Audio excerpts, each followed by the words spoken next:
राधे राधे बच्चों, आज हम पढ़ेंगे सूरदास जी के बारे में। वेरी इंपॉर्टेंट कवि परिचय जो कि नए तरीके से पूछे जाने लगा है 10th क्लास के बोर्ड एग्जाम में। तो कुछ भी घबराने की बात नहीं है, बिल्कुल इस वीडियो को लास्ट तक देखिए और चैनल पे न्यू हो तो चैनल को सब्सक्राइब कीजिए एस फोर सुमित स्टडी पे, ठीक है, और लाइक कीजिए।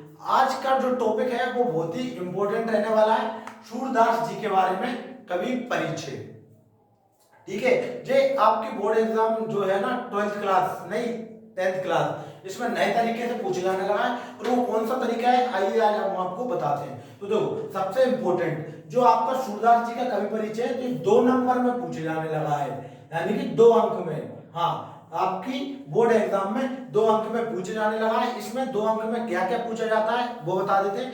सबसे पहले 2 अंक में आपसे पूछा जाएगा 2 रचनाएं लिखिए, ठीक है, यानी कि 1 नंबर की क्या हो जाएगी रचनाएं, और 1 अंक में पूछा जाएगा इसका भाव पक्ष या कला पक्ष, एक नंबर में। और उसके साथ ही पूछा जाता है साहित्य में स्थान, यानी कि 2 अंक में क्या पूछा जाता है।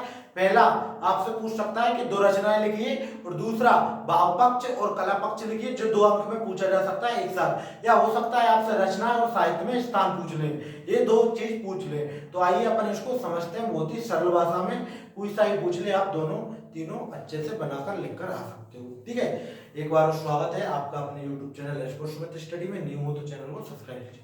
तो देखो, सबसे पहले कवि परिचय सूरदास जी के बारे में क्लास 10th के लिए वेरी इंपॉर्टेंट। 2 रचनाएं, सूरदास की 2 रचनाएं क्या हो जाएंगी, सूर सागर और सूर सारावली, ठीक है। 2 रचनाएं कौन कौन सी हो जाएंगी, सूर सागर और सूर सारावली। इसी के साथ भाव पक्ष और कला पक्ष, जो दोनों का मिश्रण यानी कि दोनों को मिलाकर एक ही कर दिया गया है। यदि आपसे बोर्ड में भाव पक्ष पूछे तो भी आपको यही लिखना है, कला पक्ष पूछे तो भी आपको यही लिखना है, कंफ्यूज नहीं होना है। तो देखिए क्या है आपका भाव पक्ष और कला पक्ष। तो सबसे पहले अपन लिखेंगे कि सूरदास जी, क्या बच्चों, सूरदास जी ने अपने पूरी काव्य यात्रा में, यानी कि सूरदास जी ने अपने पूरी काव्य यात्रा में मानवीय संबंधों को नई तरह से परिभाषित किया है। यानी कि सूरदास जी ने अपनी पूरी काव्य यात्रा में मानवीय संबंधों को नई तरीके से परिभाषित किया है। इन्होंने अपनी रचनाओं के द्वारा, सूरदास जी ने अपनी रचनाओं के द्वारा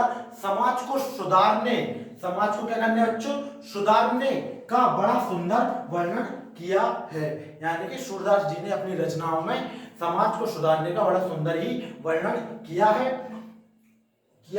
उनके काव्य की मुख्य भाषा साहित्य खड़ी बोली थी, यानी कि सूरदास जी की भाषा कहती थी शुद्ध साहित्य खड़ी बोली थी, जिसमें तत्सम और तद्भव, यानी कि जिसमें तत्सम और तद्भव का प्रयोग किया गया है, यानी तत्सम और जो तद्भव शब्द होते हैं उनका प्रयोग किया गया है। जो हो जाएगा आपका भाव पक्ष और कला पक्ष, दोनों में से कोई भी पूछ ले आपको यही बनाकर आना है। फिर आता है लास्ट में क्या, साहित्य में स्थान। तो सूरदास जी का साहित्य में किस प्रकार का स्थान था आइए वो जानते हैं। तो देखो, सूरदास जी का साहित्य के जगत में, सूरदास जी साहित्य के जगत में सूर्य किसके समान, सूर्य के समान चमकते हैं। किसके समान चमकते हैं बच्चों, सूर्य के समान चमकते हैं। हिंदी में इनका स्थान सर्वोपरि है, सूरदास जी का स्थान हिंदी में सर्वोपरि है।